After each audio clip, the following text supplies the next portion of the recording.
Hello, and welcome to How to Communicate as a Woman in STEM.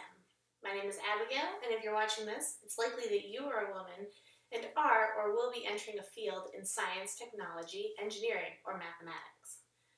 When working in a STEM field, it is very likely that you will be working on complex projects or managing these projects and will therefore need to know how to communicate with your male and female peers.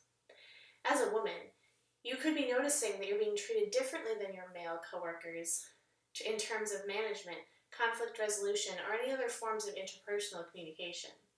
This video will help you navigate communication with 5 helpful tips for your future endeavors in STEM fields. The first is understanding the genderlect. The first thing you want to be aware of is the concept of genderlect. It's a merging of the word gender and dialect that explains the difference in how men and women communicate. This contains many generalizations that you can look out for while communicating with men and women. Some examples of the genderlect of men include that they are usually not comfortable in serious conversations. They tend towards independence, and they are concerned with status and power, and they also want to be respected. The genderlect for women, on the other hand, includes examples of women being more comfortable with serious conversation. They also tend towards intimacy, want to have communication with others, and want to be liked. Now, while these won't apply perfectly to each gender, it is important to notice how others around you communicate so you can be aware of their specific genderlect. The second important part of communication involves gender stereotypes. In the media and in daily life, it is important to be aware of how different gender stereotypes could affect how you communicate with others. Stereotypes, while often not true, can give you an idea of how the world sees you. Women are often portrayed in media as isolated, servile to men, and decorative or non-functioning. This could lead to a male boss assume that women in his workplace aren't as valuable as the male coworkers, which can lead to missed opportunities on the woman's part. If you notice that anyone is treating you as though you fit into any of these stereotypes, make sure you don't miss out because of it. The world has created a very specific model for women to fit in. Make sure they're not trying to put you in it. The third topic to understand is performing gender. This can specifically translate to the power imbalances of how men and women communicate in the workplace.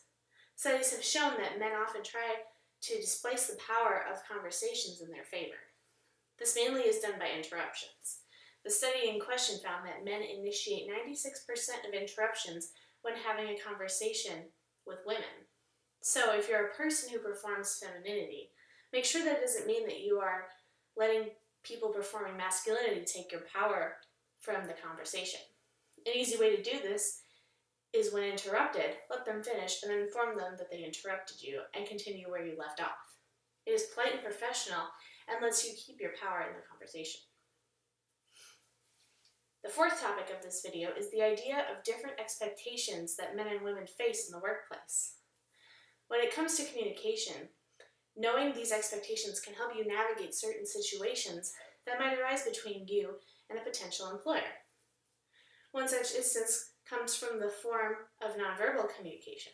For example, men and women alike are uncomfortable shaking hands with one another. Be aware of this when meeting someone new to alleviate awkwardness. Another common nonverbal expectation of women is that they perform a certain level of femininity. If a woman doesn't wear makeup or dress femininely, she will be favored highly for a male job, such as management. A woman who dresses herself up more and wears more makeup will be favored for jobs that involve a high level of interpersonal skills. If you play along with some of these expectations of women, you can have an active role in getting the job that you want. The last thing to pay attention to is conflict resolution in the workplace. The way men and women resolve conflicts in the workplace can be very different, and there are several things to take note of. One example is how women tend to feel more vulnerable or afraid of conflict due to male aggression or violence. Women are also more likely to be transferred out of the workplace instead of having their conflict resolved. When dealing with the actual argument, women resolve conflict by talking more in depth while focusing on the relationships at play. Men, on the other hand, tend to have more reserved and emotionless response to conflict. While men prefer the detached approach to conflict resolution, Keep in mind that women tend to use more strategies to solve conflict. Knowing these differences can help you shape the strategy for solving professional conflict. In such a male-dominated arena, women can have a difficult time having their voice heard. Now that you are aware of the genderlect, gender stereotypes, performing gender, expectations of women, and conflict resolution, you can be an active participant in how you navigate your future career in a STEM field. I hope you found this video informative, and I would encourage you to further research gender communication so that you can be the best communicator possible.